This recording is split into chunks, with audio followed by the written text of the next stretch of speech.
నేను నీకు ఏం చెప్తున్నానంటే, అంటే అది చేయాల్సిన పని ఇంకా ఉంది. ఏంటది? ఆయనే పస్కా గొర్రె పిల్లగా వధించబడవలసిన కార్యక్రమం ఉంది. అది అయితే కానీ జాగ్రత్త వినాలి మీరు.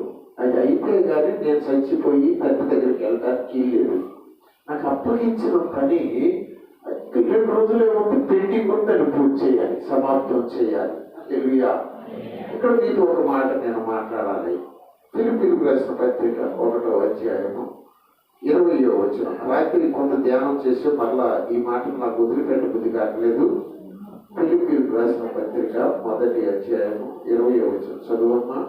నేను మిగిలిన అపేక్షించుచు నిరీక్షించుచున్న ప్రకారముగా మీ ప్రార్థన వలనను 21 నా మట్టుకైతే బ్రతుకుట క్రీస్తే, నా మట్టుకైతే బ్రతుకుట క్రీస్తే, సావైతే లాభము. హల్లెలూయా.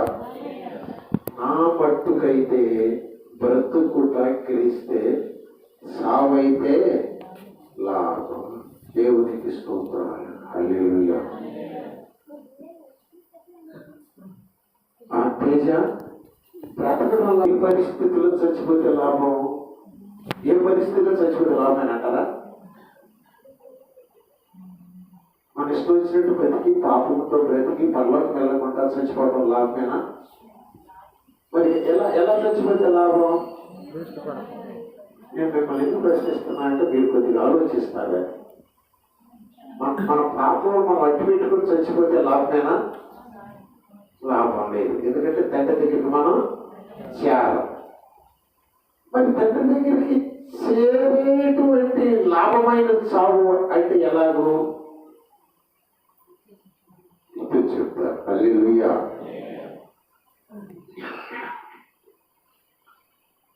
అది రాత్రి మనం మాట్లాడుకున్నాం. యేసయ్యేలాగా బ్రతికితే, యేసయ్యలాగా బ్రతుకుతూ చచ్చిపోతే ఆ చావు లాభమే. బ్రతుకుట క్రీస్తే, అలా క్రీస్తులాగా బ్రతికి చచ్చిపోతే లాభమే. క్రీస్తులాగా బ్రతకకుండా నులివెచ్చనితనముగా కూసేపు ప్రార్థన చేస్తూ, కూసేపు లోకంలో బ్రతుకుతూ, కూసేపు తప్పులు చేస్తూ, మళ్ళా తప్పులేదు కాసిన మిగిలించుకుంటూ ఇలాగ బ్రతుకు చచ్చిపోయామనుకో, ఇది లాభమా నష్టమా? నష్టమే. దేవునికి స్తోత్రం. ఇది దీన్ని ఎలా అంటున్నాడంటేనండి, జాగ్రత్తగా ఇక్కడ మాట నాకు చాలా ఆలోచింపజేసింది. 22వ వచనంలో అంటాడండి. చదువు అమ్మాయి అమ్ములపల్లి. అయినను శరీరముతో నేను జీవించుటయే నాకున్న పనికి ఫలసాధనమైన ఎడల నేనేమి కోరుకొందునో నాకు తోచలేదు. ఈ రెంటి మధ్యను ఇరుకునబడి ఉన్నాను. నేను వెడలిపోయి క్రీస్తుతో కూడా నందవలనని నాకు ఆశ ఉన్నది. అది నాకు మరి మేలు. చాలు ఒక ఆశ ఉంది ఆయనకి. ఎట్టున్నారండి? ఎట్టున్నారా? ప్రైజ్ గలాడ్. హల్లెలూయా. హల్లెలూయా. మీరు సుమతీలు వింటున్నారా? ఓకే. సరే, ఎట్లయితే ఒక మాట అడుగుతాను. శరీరముతో బ్రతకటమే ఆయన అంటున్నాడు. ఇప్పుడు నేను ఇంత కూర్చోదాన్ని. శరీరముతో బ్రతకటమే శరీరముతో నేను జీవించుటయే నాకున్న పనికి ఫలసాధనమైన ఎడల నేనేమి కోరుకుంటున్నా నాకు తోచట్లేదు అంటాడు. ఈ మాట ఒకసారి మీకు అర్థమైనట్టు చెప్తున్నాను. ఇప్పుడు శరీరంతో నేను బ్రతుకుతున్నాను, మీరు కూడా శరీరంతో బతుకుతున్నారండి. బతుకుతున్నాం కదా. ఇప్పుడు మనం బ్రతికే బ్రతుకులు మనకి ఏది లాభ సాధనమో, ఏది ఫల సాధనమో, ఏది కోరుకుంటాం మనము? హల్లెలూయా. ఏం కోరుకుంటాం చెప్పండి. ఈ జీవితానికి పెళ్లి కావాలని కోరుకుంటారు. ఓకే. ఇంకా ఎవరు పెళ్లి కావాలని అంటారు. ఓకే, దేవునికి స్తోత్రం. కోరుకుంటాం, అందరూ కోరుకుంటాం. నేను కోరుకున్నాను, మామూలుగా కోరుకోలేదు. అసలు కళ్ళలో గాలి మేఘాలు అప్పుడు నా జీవితం అదే ఆశాసనం. పెళ్లి అయిన తర్వాత తెలిసింది అసలు ఏంట కథ అనేది. కోరుకుంటాం. పెళ్లి పదే లాభం అనుకున్నాను. పెళ్లి చేసిన తర్వాత తెలిసింది చేసుకోకుంటే బాగుండరావు బాబు అని. చాలా ఏడ్చారు. ప్రభా చేసుకోకుండా ఉంటే నీకు చాలా అర్థం చేసేవాడిని. ఏడ్చిన రోజులు చాలా ఉన్నాయి. పెళ్లి లాభమే కాదండి, కొరపిల్లలకు లాభం ఇవ్వలేనండి. కొంచెం దేవుని తెలుసుకున్నాడు పెళ్లి లాభం కాదు. మరి ఏది లాభమో చెప్పండి. పిల్లల లాభం అన్నారు. ఎవరు అంటున్నారు? పిల్లల లాభం అండి. దేవుడికి స్తోత్రం. హల్లెలూయా. ఏమంటే నన్ను అడిగితే మాత్రం పిల్లలు లాభం కాదండి, పిల్లలు లేని పడేదాన్ని. ఎందుకు చెప్పమంటారా? జాగ్రత్తగా రండి, కొంచెం మనసు పెట్టి వినండి. పిల్లలు పుట్టకపోతే పడే ఆవేదన ఎంత అట్లా కాదండి. ఎందుకంటే 5 సంవత్సరాల దాకా మా పిల్లలు పుట్టలేదండి. ఆమె ఏడ్చిన ఏడుపు, నన్ను తిట్టిన తిట్టులు ఎంతెంత కాదు, ఎంత అంత కాదండి. అసలు నేనేదో దేవుడు అయినట్టుగా గొడ్లకి వచ్చేదన్నా బుచ్చి తీసుకొచ్చి ఇసి పడేసేసేది, ఎవరితో కూర్చునేది వాకిలి ముందు. ఏంటి భాగ్యం ఏంటంటేను, తనమ్మే భాగ్యమా నీకు పిల్లలు లేరు, నాకు పిల్లలు లేదు, పని అమ్మ అందట. ఇక వచ్చేసేసి ఇక నాకు పిల్లలు పట్టడం నేను ఇంట్లో కూర్చుని నేనేం చేసేదండి? మనుషులు ఎవరైనా నేను చేయగలరా? ఏం చేయలేదండి, దేవుడు ఇచ్చేదండి. సరే మొత్తానికి 5 సంవత్సరాలు పిల్లలు ఇచ్చారండి. అప్పుడు నేను కొంచెం దేవుడు తిరిగాను, అడిగినట్టు ఇచ్చేసేటండి దేవుడు. మరి అంటే ఏమనుకోబాకండి, నా జీవితం అంతా వ్యవస్థానికి నా బతుకంత అయిపోయిందండి. ఈ బాధపడ్డాను, ఈ బాధపడలేదు అంటానికి లేదండి. జీవితం రిక్షాలే దొరికినా, మూటలే పోసానా, దొంగతనాలే చేశానా, అబద్ధాలు ఆడానా, లంచాలే తీసుకున్నానా, నీ వాళ్ళ కోసమే, నా కోసం కాదు, వాళ్ళ కోసం. నేను చేయని తప్పట్టు లేదండి. ఆనాటి నుంచి ఈనాటి వరకు పిల్లల కోసం బ్రతుకుతున్నాను నేను. ఫస్ట్లో పిల్లలు అంటే లాభం అనుకున్నాను, కానీ ఇప్పుడు నాకేమనిపిస్తుంది అంటే పిల్లలు లేకపోతే లాభంగా ఉండేది అని నాకు అనిపిస్తుంది. మీకు ఎవరికైనా పిల్లలు ఉంటే లాభం అన్న ఒకసారి చేతులు తల్లి చెప్పండి. అప్పుడు నా ఊరు చెప్పినప్పుడు మీకు కూడా అర్థమయ్యి ఉంటుంది. ఓకే సరే వదిలేసేది. ఒరి డబ్బులుంటే లాభమేనా?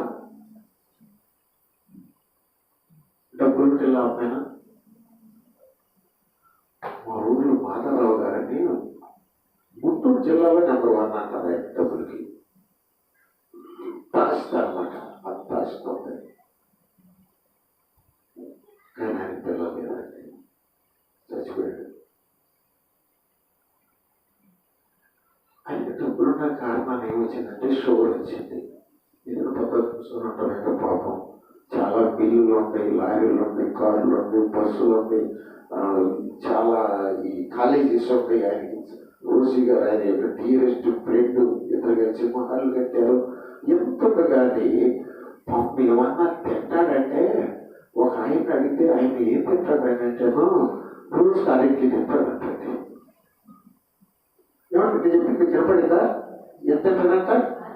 అరటిలేదంట. అతను ఎక్కువ తింటే చచ్చిపోతాడంట డాక్టర్. ఇప్పుడు ఆయన కాస్త లాభమేనంటారా? ఒకసారి ఆయన దగ్గర డబ్బులు ఉందని చెప్పేసి వస్తున్నారని కప్పు వస్తే గోతాల్లో తీసుకెళ్ళి సాయిబు దగ్గర చాలా స్థలం ఉంటుంది, హాస్పిటల్ వచ్చి మొత్తం కట్టలు తగిలేసాడండి. అప్పుడు చేయడం నాకు కనిపిస్తే ఇస్తుందండి. మా ఊరు చెబుతారు, బెదిరించింది. శరీరంతో నేను జీవించుటయే నాకు పని, నా పనికి నా జీవితానికి ఫలసాధకమైన నేను ఏం కోరుకోవాలో నాకు తోచట్లేదు అంటుండండి ఆయన గారు. మీకెవరో తోస్తే చెప్పండిరా, ఈ శరీరం దేవుడి నుంచి బతికించినందుకు ఇదిగో నాకు ఒక విమానం ఉంటే బాగుండు, నాకు 10 డాబాలు ఉంటే బాగుండు, ఒక 20 బస్సులు ఉంటే బాగుండు, లేకపోతే నేను డాక్టర్ అయితే బాగుండు. ఒకటి అడుగుతానండి, డాక్టర్ ఒక సుఖపడతా అంటారా? అమ్మా తినడానికి కూడా టైం ఉంటారు తెలుసా? తినడానికి టైం ఉండదండి వాళ్ళకి. ఎత్తులు తాడుకోవాలి, షింపుళ్ళు కొయ్యాలి, అసలు ఎంత అసహ్యమైన పనులు డాక్టర్. నేను కూడా కట్టేది చిన్న 10 మంది డాక్టర్ చేసినా నాకు తెలుసు. అన్నం తింటారండి, అన్నం కూడా తినలేదు. ఏమండి వచ్చిందండి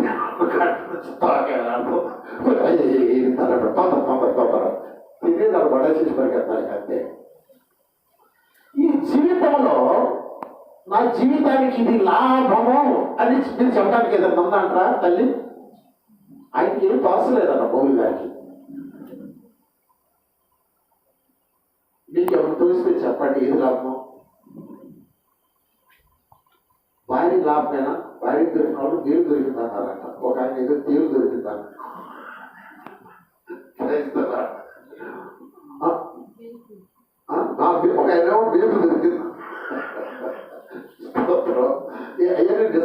వాళ్ళు వేరే గమ్మతి కన్నా కూడా నిజమే.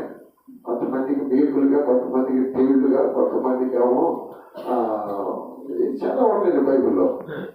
మరి ఎవరైనా లాభమా, మరి భర్త దొరికిన వాడికి లాభమా, డబ్బు దొరికిన వాడికి లాభమా, పిల్లలు ఉన్న వాళ్ళకి లాభమా, ఆస్తులు ఉన్న వాళ్ళకి లాభమా, ఉద్యోగాలు ఉన్న వాళ్ళకి లాభమా?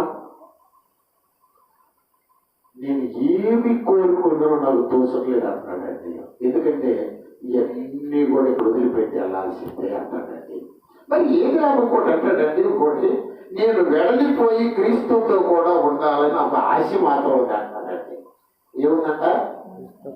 ఆశ ఉంది, కానీ ఇక్కడ మాత్రం ఇరుక్కుపోయాడంట. ఆ ఆశ మధ్య, ఈ శరీరంతో బ్రతుకు మధ్య, ఈ రెండు మధ్య ఇరుక్కుపోయాడంట. అది మానవ జీవితం.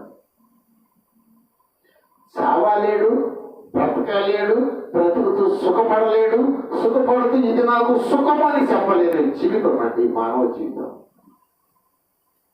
ఆలోచించండి, మీరు ఆలోచిస్తే మీకు అర్థమైపోద్ది. అందుకని పౌలు గారు ఏమంటాడంటే, ఫిలిప్పీయులకు అంటాడు 3వ అధ్యాయంలో 9వ వచనంలో అంటాడండి. 9వ వచనం 8 దగ్గర నుంచి చదవండి. 3:8 నిశ్చయముగా 7 కూడా చూద్దాం. అయినను ఏవేవి నాకు లాభకరములై ఉండెనో, ఒకసారి సపోర్ట్ కొడుతుందా? ఈ మాట నా జీవితంలో నేను ఖచ్చితంగా ఇలా నేను ఆనందించానండి. నేను చిన్నపిల్లడప్పుడు భలే కళ్ళగానే ఉండండి. తప్పేది కాదు, నాకు సైకిల్ అంటే మానవ వచ్చినట్టుంటే కాదు. ఎందుకంటే సైకిల్ ఆ రోజుల్లో మనకు సైకిల్ లేవు. ఒక రేడియో బట్టి ఈ జీవితం సాలరాలు కొన్నటువంటి దినాలది. ఒక ట్రాన్సిస్టర్ రేడియో. మా తమ్ముడికి పెళ్లి చేస్తా ఉంటే వాళ్ళ మామనే కట్నం ఏమంటా ఉంటే ఒక ట్రాన్సిస్టర్ రేడియో ఇమ్మన్నా. అప్పటి నుంచి వెళ్ళిపోతున్నాడు ఆయన. నేనేనండి, ఒరే ఈ ట్రాన్సిస్టర్ రేడియో కూడా లేదంటే వద్దంటే నాకు ఆ అమ్మాయి కావాలన్నాడు. సరే కూర్చో రేడియో వదిలే నిప్పల్ని మనం చేసుకున్నాం. అర్థమవుతుందా మీకు?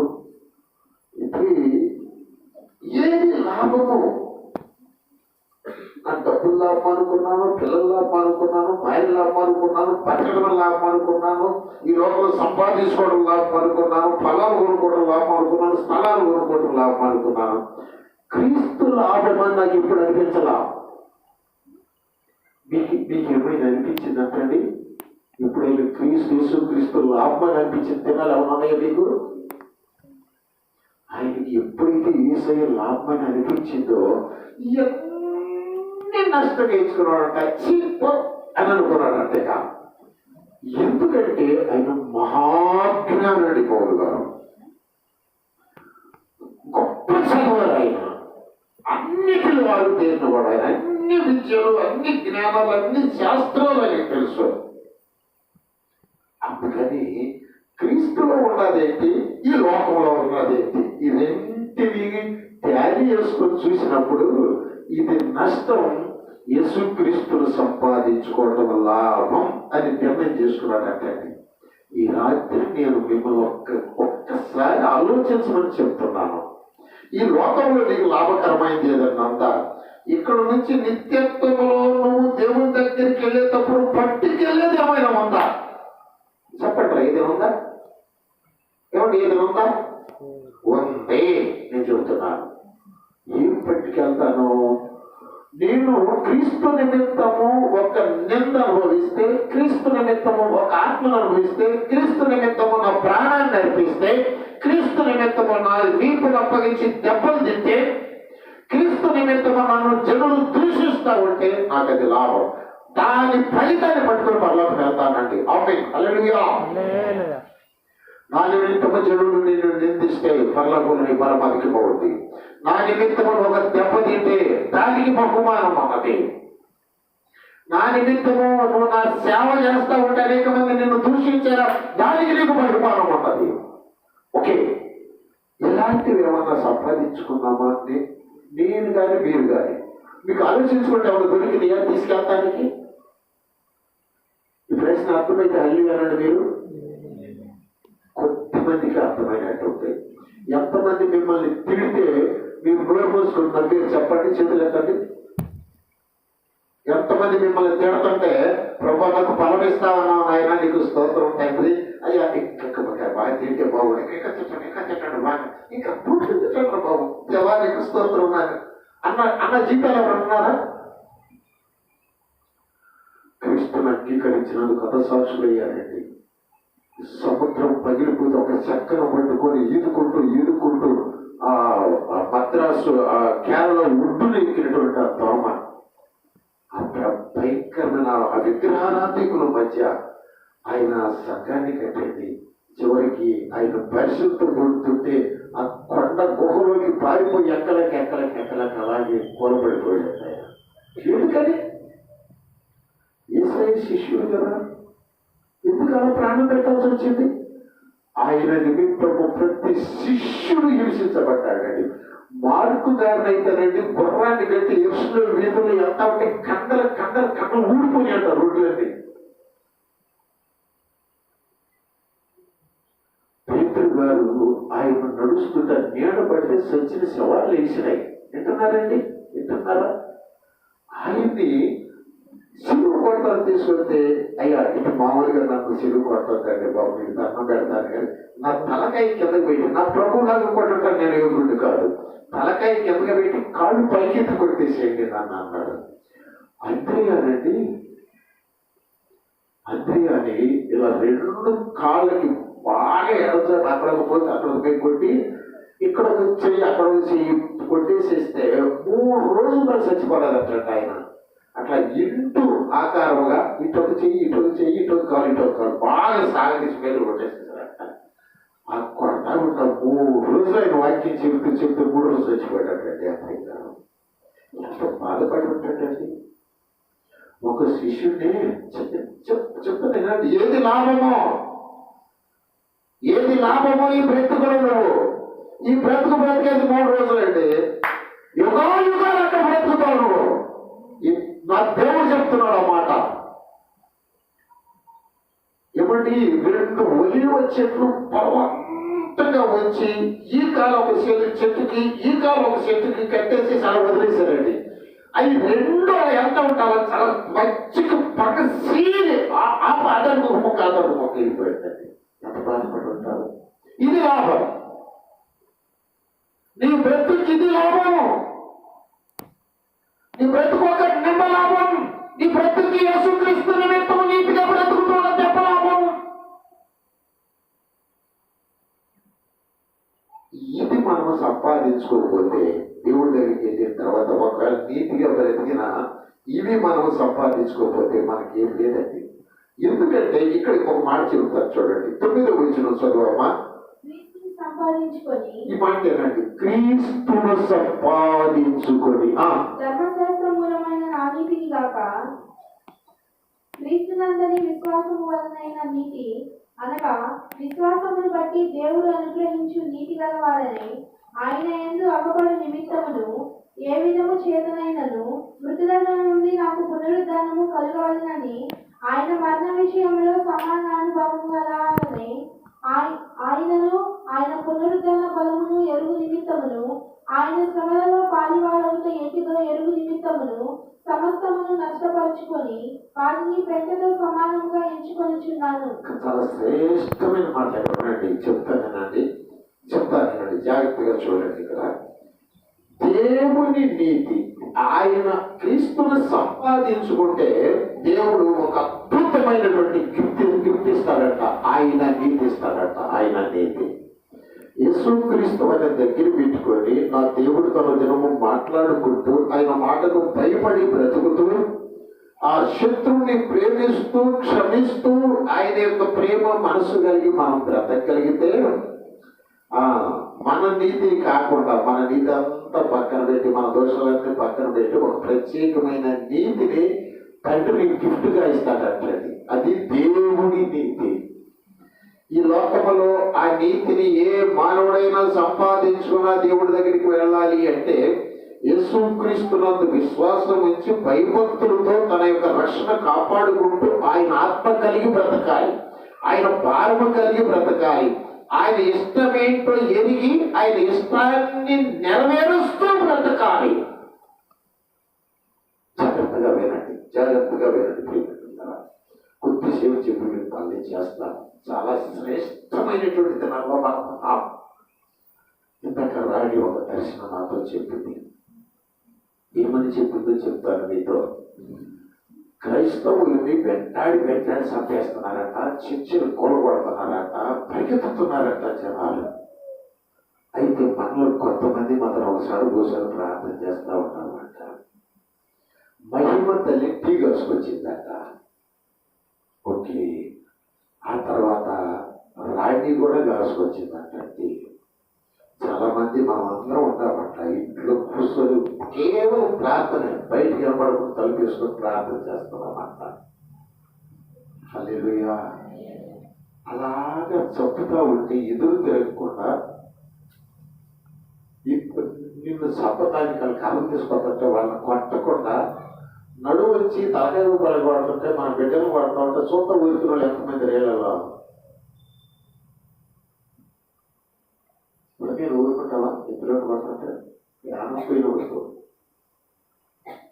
వాళ్ళు ఒక్కొక్క పైసలు తీసుకుంటే నీకు కత్తి పెట్టే తీసుకొని ఒక్కనన్నా దుక్కి పెట్టిపోయినా వాతావరణం. అవునా కదా?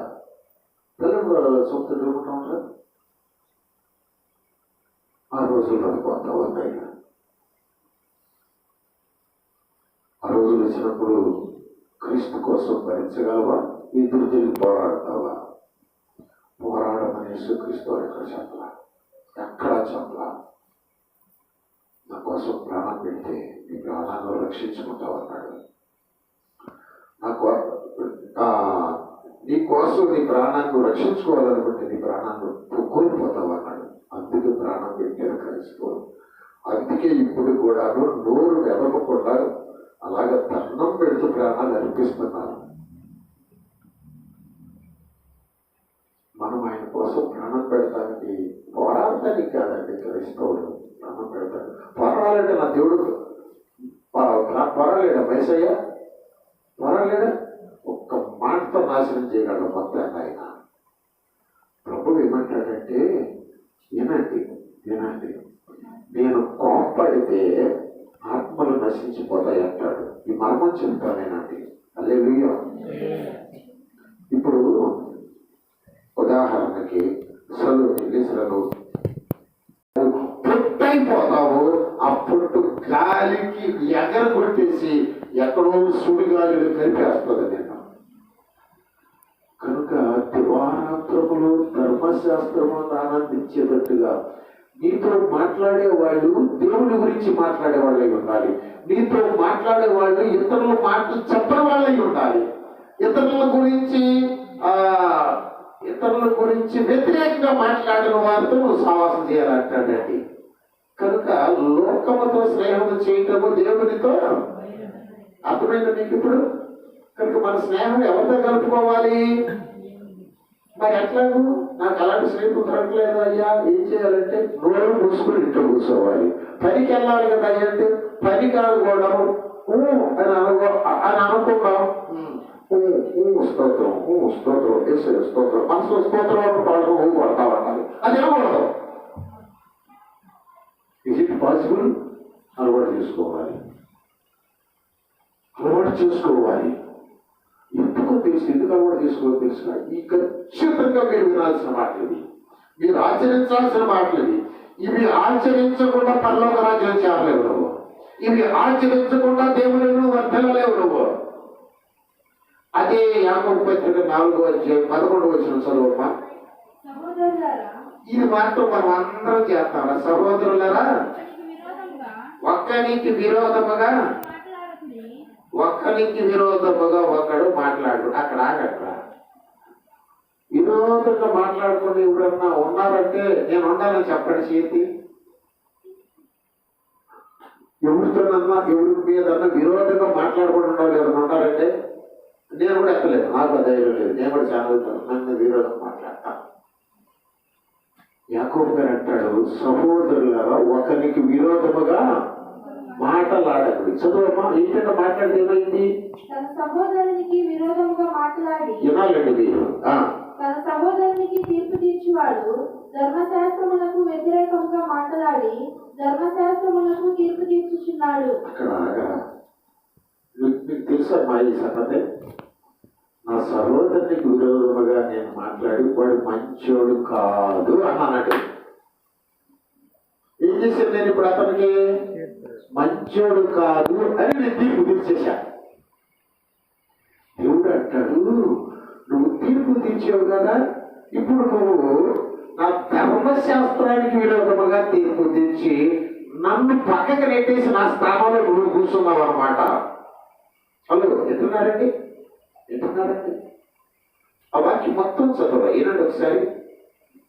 తన సహోదరునికి విరోధముగా మాట్లాడి తన సహోదరునికి తీర్పు తీర్చువాడు ధర్మశాస్త్రములకు వ్యతిరేకముగా మాట్లాడి ధర్మశాస్త్రములకు తీర్పు తీర్చుచున్నాడు.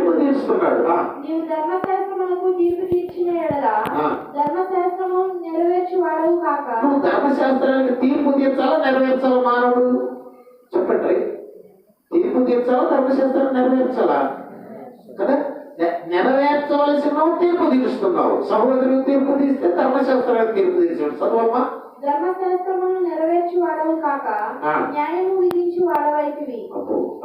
ఒక్కడే ధర్మశాస్త్రమును నియమించి న్యాయము విధించువాడు. ఆయనే రక్షించుటకు నశింపజేయుటకు శక్తిమంతుడై ఉన్నాడు. పరిణితి తీర్పు తీర్చుటకు నీవెవడవు? దేవుడు అంటున్నారన్నమాట. దేవుడు అంటాడండి, నువ్వెవడు అంటే తీర్పు తీర్చడానికి? నేను తీర్చాలి బాబు. అబ్బాయి, నువ్వుగా తీర్పు తీర్చేది. నువ్వు అట్లా చూస్తా ఉండు, నేను చూస్తాను.